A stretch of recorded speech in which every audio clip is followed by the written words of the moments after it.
আর এই ভিডিওটা ছিল গতকাল রাতের। আমরা একটু রেডি হচ্ছিলাম ঠাকুর দেখতে বেরোবো বলে।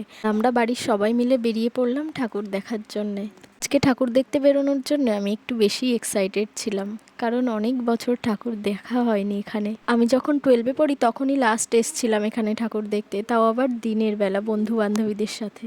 এত গল্প করতে করতে আমরা পৌঁছে গেলাম প্রথম প্যান্ডেলে। এদের কনসেপ্টটা ছিল সাঁওতালি, বেশ ভালোই লাগছিল।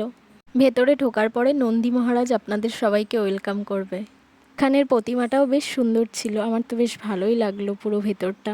এবার আসলাম আমরা সেকেন্ড প্যান্ডেল হপিং, যেখানের কনসেপ্ট ছিল বর্ণ পরিচয়। এটা ছিল ঈশ্বরচন্দ্র বিদ্যাসাগরের মূর্তি, যেটা শোলা দিয়ে বানানো, তার উপরে রং করা। উনি এখানে ছাত্র সমাজকে শিক্ষার আলোয় আলোকিত করেছে, সেটাই দেখানো হয়েছে।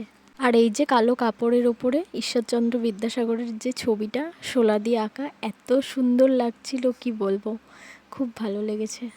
বিশেষ করে চুলটা শোলা দিয়ে এত সুন্দর করে আঁকা। এবার আমরা আসলাম থার্ড প্যান্ডেল হপিং, যেখানে ঢুকেই একটা বড় শিবের মূর্তি বসানো, আর তার মধ্যে লাইটের কারুকার্য। এটাও বেশ ভালোই লেগেছে।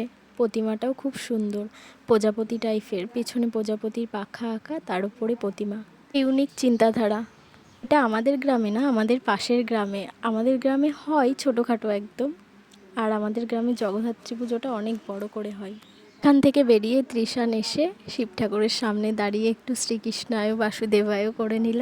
এবার আসলাম ফোর্থ প্যান্ডেলে, যেখানে একটু ফটো তোলাতুলি করে কিছু খেয়ে দিয়ে আমরা চলে গেলাম ফিফথ প্যান্ডেল হপিং। আর এটা ছিল লাস্ট প্যান্ডেল হপিং, বেশ ভালোই ছিল। ভেতরটা আরও বেশি সুন্দর লাগছিল, প্রতিমাটাও খুব সুন্দর। আর এখানে আমার কাকিমা আমাকে জিজ্ঞাসা করছে, এখানে প্রতিমার কাছে তো অসুর নেই। আমি বললাম এখানে অসুর বধ করেনি দুর্গা। সব থেকে বেশি ভালো লেগেছে এই প্যান্ডেলটাই, আর ভেতরটা আরও বেশি সুন্দর ছিল। এখানে এরা আবার বেশ সোফা সিস্টেম করেছে, সবাই যাতে এসে বসতে পারে, কষ্ট হয়ে গেলে রেস্ট করতে পারে। আর আমার মা ওপরে জায়গা না পেয়ে নিচেই বসে পড়েছে। লাস্টে আমরা একটু আইসক্রিম খেয়ে চলে আসলাম, কারণ আমাদের কালকে ষষ্ঠীর উপোস ছিল।